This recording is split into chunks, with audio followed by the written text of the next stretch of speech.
So இந்த அளவுக்கு இறக்குங்க. ரொம்ப பெருசாக எடுத்திங்கன்னா அந்தளவு வேவாது. ஓகே.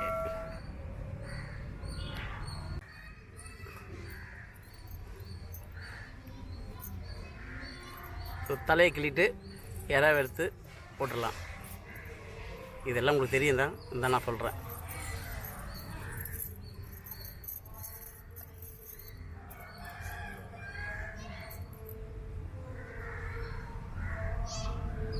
ஒரு இறாக்கு 1 மணி நேரம் ஆகுது. எப்படி வீடியோ முடியும் 4 மணி நேரம் நினைக்கிறேன். பச்சை மிளகாவை இந்த மாதிரி சின்ன சின்னதாக கட் பண்ணி எடுத்துக்கலாம். உங்களுக்கு எவ்வளோ காரம் வேணுமோ அந்தளவு கட் பண்ணிங்க. இதுமாதிரி காஞ்ச மிளகா இதுமாதிரி சின்ன சின்னதாக கிள்ளி வச்சுக்கோங்க. நல்லா நோட் பண்ணிங்க. உங்களுக்கு காரம் எவ்வளோ தேவையோ அந்தளவு வச்சுங்க. இறா ஆஞ்சி எடுத்தாச்சு.